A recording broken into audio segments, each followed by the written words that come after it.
Exiled from the stars. The void between stars had never felt so cold. Commander Ilara Hayes stood on the observation deck of Earth's orbital defense station Aegis, watching the distant pinpricks of light with a mixture of longing and resentment. Somewhere out there, the great civilizations of the Galactic Concordat continued their peaceful existence, while humanity remained quarantined to their solar system. Still stargazing, Commander. The voice of Admiral Chen broke through her thoughts. Just wondering what they're doing out there, sir, Ilara replied, not turning from the viewport. It's been 15 years since they declared us too volatile for membership. Admiral Chen joined her at the viewport, his weathered face reflecting in the reinforced glass. 15 years since they told us our genetic predisposition toward conflict made us unsuitable neighbors. Yet they were happy enough to take our innovations, weren't they? That was the bitter truth of it. The Concordat, a federation of 27 spacefaring species, had made contact with Earth in 2157. For 10 years, there had been cultural exchanges, technological trading, and the promise of humanity joining the interstellar community. Then came the assessment, the diplomatic language hiding a simple conclusion. Humans were too unpredictable, too aggressive, too dangerous. The Concordat had revoked Earth's provisional membership and established a quarantine zone around the solar system. No human vessels were permitted beyond Pluto's orbit, enforced by automated sentinel platforms that would disable any ship attempting to break quarantine. "We've got incoming transmission from Luna Base, sir," Lieutenant Karim's voice came through the comms. "Priority Alpha." Ilara and Admiral Chen exchanged concerned glances. Priority Alpha meant only one thing: a direct threat to Earth. The briefing room was filled with the senior staff within minutes. The holographic display showed what looked like hundreds of ships approaching from the direction of Alpha Centauri. "The Caldari," Major Jackson said grimly. "Intelligence suggests they've broken from the Concordat." The Caldari, insectoid beings with a rigid case structure, had always been the most militant species in the Concordat. They had also been the most vocal opponents of human membership. "How many ships?" Admiral Chen asked. 417, sir, including 3 dreadnoughts." The room fell silent. Earth's defense force consisted of 40 orbital platforms and 75 combat-capable vessels, none of which matched a Concordat dreadnought in firepower. "Time to arrival?" Ilara asked. 72 hours, Commander." Admiral Chen's face hardened. "Send the alert to all Earth nations and contact the Concordat. They may have exiled us, but surely they won't stand by and let the Caldari destroy us." 6 hours later, the Concordat's response arrived, a formal expression of regret and an assurance that they were attempting diplomatic resolution with the Caldari. In other words, Earth was on its own. "They've abandoned us," Ilara said, staring at the message. "After taking our fusion technology, our medical advancements, our cultural archives, they've left us to die." Admiral Chen was silent for a long moment. "Maybe not entirely, Commander. It's time you were briefed on Project Prometheus." Deep beneath the Mariana Trench, in a facility unknown even to most of Earth's military leaders, Project Prometheus had been underway for 12 years. As Admiral Chen and Ilara descended in the high-pressure elevator, he explained, "After the quarantine was imposed, a coalition of Earth nations decided we needed insurance, something that could protect us if the Concordat ever became hostile." The elevator doors opened to reveal an enormous underground dock. Floating in a massive pool of water was a single ship, unlike anything Ilara had ever seen. "The EDS Prometheus," Admiral Chen said with pride. "Our first and only Titan-class warship." The vessel was sleek yet imposing, approximately 2 kilometers in length, with an obsidian hull that seemed to absorb light rather than reflect it. What struck Ilara most was the absence of visible weapons emplacements or engine ports. "What's powering it?" she asked. "Gravitational manipulation technology.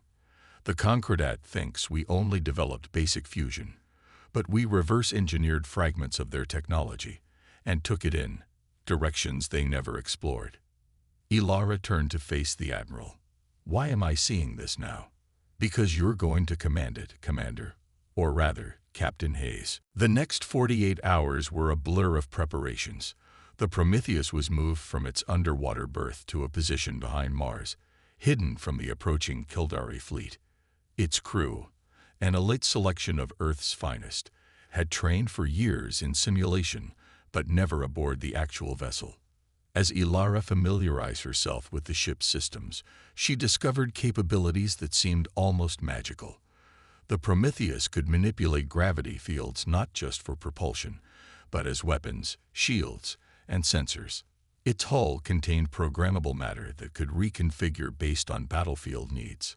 Most of these technologies were developed after studying the Concordat's basic principles, explained Dr. Nakamura, the ship's chief scientist. But we took different approaches. Where they see technology as tools to be used, we integrated them into cohesive systems. And the Concordat never suspected. Ilara asked. "They underestimated us," Dr. Nakamura said simply. "They saw what they expected to see. Primitive humans stumbling toward the stars." As the Kildare fleet crossed Neptune's orbit, Earth made one final attempt at communication. The response was a single transmission. "Your existence is an evolutionary error. We will correct it." Admiral Chen's orders were clear. The Prometheus was to engage only if all diplomatic options failed, but with the Kildare refusing communication and the Concordat declining intervention, options were limited. "All hands, prepare for departure," Ilara announced over the ship-wide comms. "This is not a drill. We are about to engage an enemy fleet with overwhelming numerical superiority." As the Prometheus powered its gravity drives, Ilara felt the weight of Earth's future on her shoulders. The ship accelerated silently through space, its revolutionary propulsion system leaving no energy signature for the Kildare to detect. "We'll approach from below the ecliptic plane," Ilara instructed. "Use Saturn's rings for final concealment, then execute a micro-jump to bring us behind their rear guard." The plan was audacious. Some would say suicidal. The Prometheus, despite its advanced technology, was one ship against hundreds. But it had two critical advantages: surprise and human ingenuity. As the Prometheus positioned itself for engagement, Ilara addressed her crew one final time. "For 15 years, the Concordat has judged us unworthy of the stars. Today, the Kildare come to ensure we never reach them. They believe humans are dangerous, a volatile species that cannot be trusted with advanced technology." She paused, looking at the determined faces around her. "Today, we show them exactly how right they are." The Prometheus accelerated toward the unsuspecting Kildare fleet, humanity's exiled children returning to the cosmic arena with fire in their hearts and thunder in their hands. Forged in fire. The Kildare rear guard never saw the Prometheus coming. By the time their sensors detected the anomaly, the Earth vessel had already initiated its first attack. Captain Ilara Hayes stood on the command deck, watching as the ship's gravity manipulation systems created localized distortions around the nearest Kildare vessels. The enemy ships began to twist and buckle, their hulls compressing under forces they were never designed to withstand. "Target neutralized," reported Lieutenant Commander Santiago from Tactical. 14 vessels disabled without destruction. No detectable life sign loss. That had been Ilara's explicit order: minimize casualties. Despite everything, she wanted to prove that humanity could fight with restraint, with precision. "The main fleet is reacting," warned Commander Okafor at sensors. "They're breaking formation, attempting to locate us." The Prometheus's stealth systems were unlike anything in the Concordat's arsenal. Instead of trying to block sensors, the ship's hull absorbed and redirected them, creating a void in space that was nearly impossible to target. "Execute Maneuver Theta," Ilara ordered. "Bring us through their formation. Target propulsion and weapons systems only." The Prometheus surged forward, its gravity drive allowing it to change direction instantly without the momentum limitations of conventional engines. It sliced through the confused Keldari formation like a shark through a school of fish, selectively disabling ships with precisely calculated gravitational pulses. "Captain, we're being hailed," reported Communications Officer Patel. It's the Keldari flagship." On screen, Ilara commanded. The view screen flickered to life, showing a Keldari Warmaster, its chitinous exoskeleton gleaming under the harsh lights of its command center, compound eyes reflecting multiple images of the transmission. "Unknown vessel," the Warmaster's translator rendered in stilted English. "Identify yourself immediately." Ilara stood, straightening her uniform. "This is Captain Ilara Hayes of the Earth Defense Ship Prometheus. You have violated our sovereign space and declared hostile intent against our world. I demand your immediate surrender and withdrawal."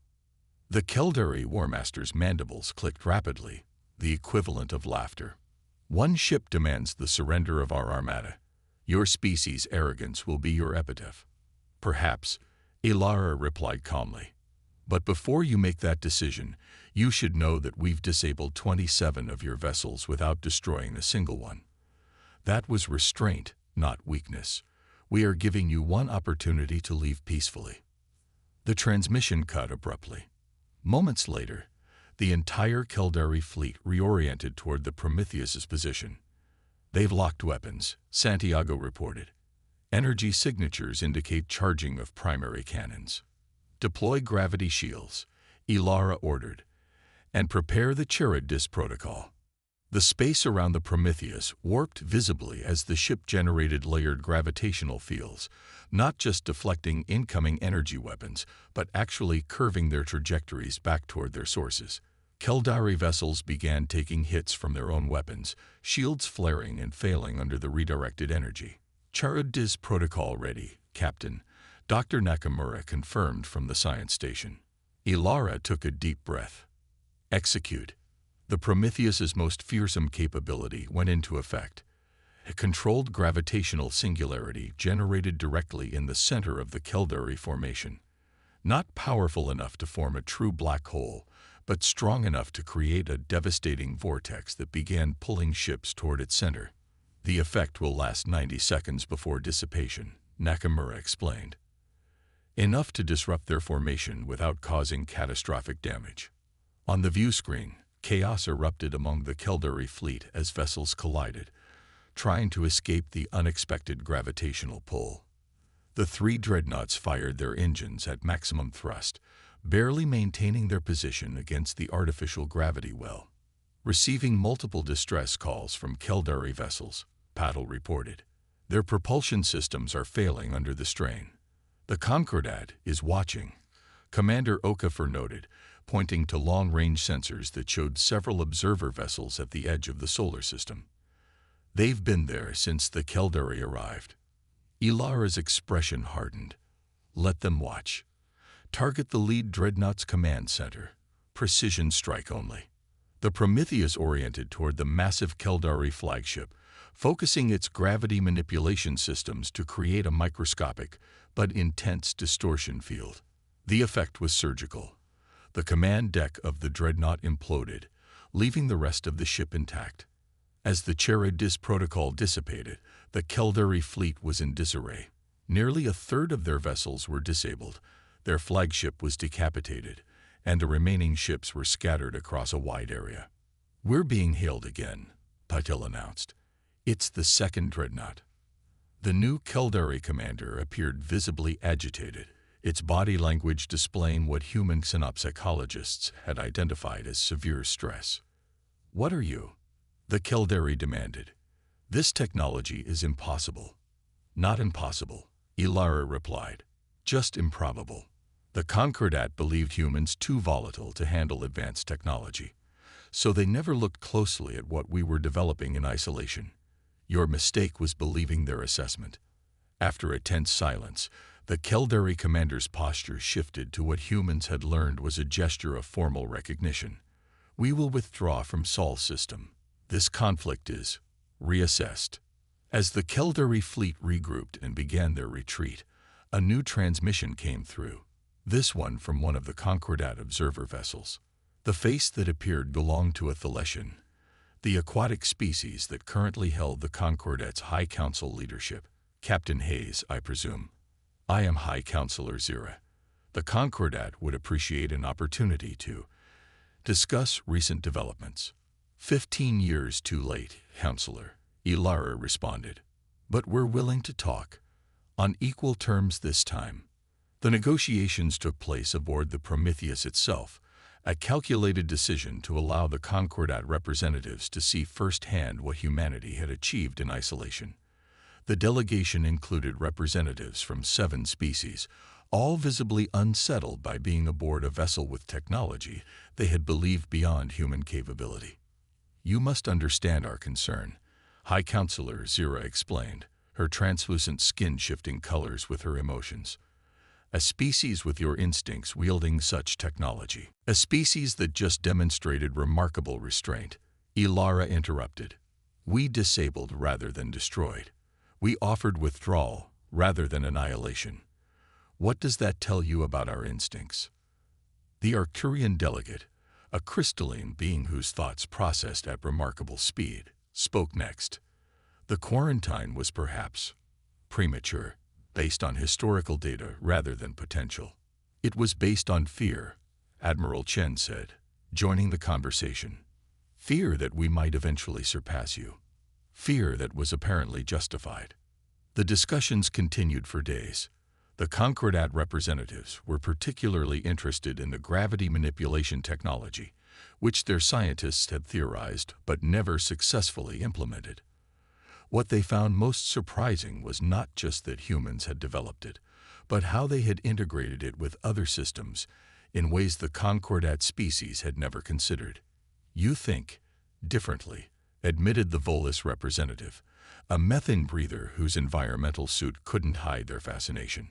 Your evolutionary history as prey and predator, builder and destroyer, it gives you cognitive approaches our specialized evolution lacks.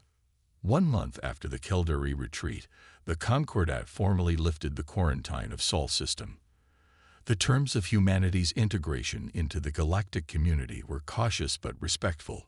Earth would share its technological developments in exchange for unrestricted access to interstellar travel and trade. On the day the agreement was signed, Ilara stood again at the viewport of the Aegis station, this time with a different perspective on the stars. They still fear us, Admiral Chen observed, joining her. Yes, Ilara agreed. But now it's a respectful fear, the kind that makes people listen. Was it worth it? 15 years of isolation. Ilara considered this. It forced us to innovate in ways we might never have discovered otherwise. Sometimes being underestimated is the greatest advantage. As the Concordat delegation departed Earth's orbit, their vessels were escorted by the Prometheus, a gesture that was both diplomatic and symbolic. Humanity had been exiled from the stars, but they had forged that isolation into strength and returned with capabilities that could no longer be ignored. The universe, it seemed, had much to learn from the species it had once dismissed as too dangerous to join the cosmic community. And humanity, tempered by adversity and vindicated by perseverance, was finally ready to take its place among the stars. Not as supplicants, but as equals. They had been exiled, forgotten, and threatened with extinction. And now, they would be remembered.